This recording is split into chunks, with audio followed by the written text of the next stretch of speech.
আগামী 2-3 মাস পর বিসিবির স্ট্যান্ডিং কমিটিতে পরিবর্তন আসতে পারে। পারফরম্যান্স মূল্যায়ন করে সেই সিদ্ধান্ত নেবেন সভাপতি আমিনুল ইসলাম বুলবুল।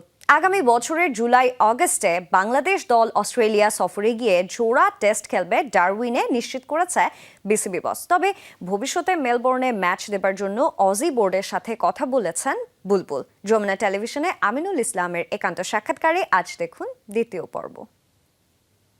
ভাই, আগামী বছর আমরা অস্ট্রেলিয়ায় যাব, আমি যেটা শুনেছি, এখন যদি এফটিপিতে নাই, এফটিপির বাইরে দুটো টেস্ট খেলার কথা।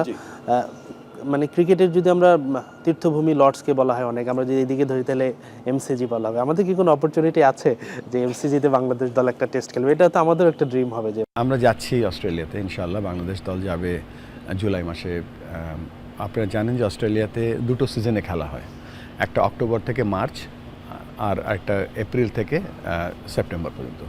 সো অস্ট্রেলিয়াতে দেশটা অনেক বড়, তো ওই অক্টোবর থেকে যেগুলো খেলা হয় দক্ষিণ দিকে খেলা হয়, যেমন মেন সিটি ব্রিসবেন বলেন, সিডনি, মেলবোর্ন, অ্যাডিলেড, পার্থ এখানে।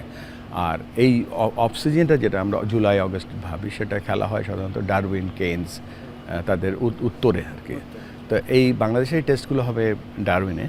আর এমসিজির কথা বলছিলেন যে আইসিসির মিটিংয়ে, বা আমি কয়েকদিন আগেও ক্রিকেট অস্ট্রেলিয়া যখন অস্ট্রেলিয়া গিয়েছিলাম মিটিং করার চেষ্টা করেছি এবং বলেছি যে ওরা ভয় পায় যে বাংলাদেশ এখানে খেলতে আসবে, এমসিজিতে 1,20,000 লোক বসে, সিডনিতে প্রায় 70,000 লোক বসে, তো এত লোক কি হবে, মানে তারা দেখে যে এটা কমার্শিয়ালি কতটুকু ভায়াবল হবে কিনা।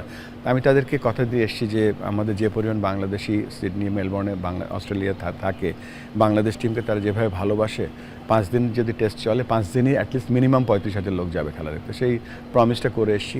বিসিবি তো আপনারা খুব বেশি দিন হয়নি, আপনি ইলেকশনের পরে স্ট্যান্ডিং কমিটি এখন একটা আছে, আরও কি স্ট্যান্ডিং কমিটি নিয়ে আপনার কোনো পরিকল্পনা আছে নতুন করে সাজানোর?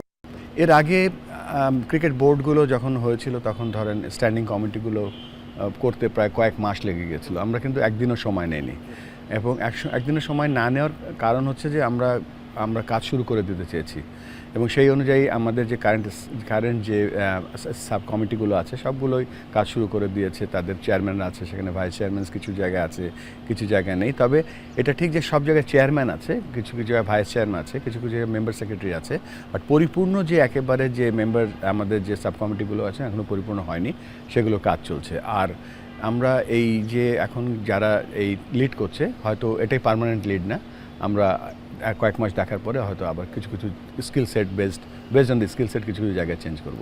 দুজন ক্রিকেটার ছিল, সুজন এবং তাসনিম, তারা বাজে আম্পায়ারিংয়ে তিক্ত হয়ে একেবারে 100 রানের মতো দিয়ে দিয়েছিলেন। খুব আলোচিত হয়েছিল ঘটনাটা।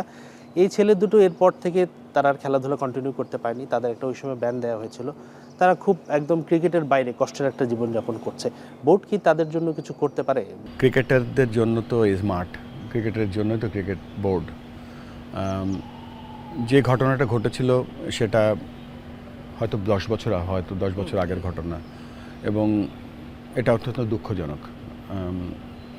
আপনাদের টেলিভিশন চ্যানেলের যিনি আছেন অমিত ভাইয়ের সাথে আমার কথা হয়েছিল যে আমরা কিভাবে এই সুজনকে কাজে লাগাতে পারি, বা সুজন বা আরেকজন যারা আছেন তাদের কাজে লাগাতে পারি। দেখেন, আমাদের এখানে অনেকগুলো আমরা জব ক্রিয়েট করি, এখানে আম্পায়ারিং আছে।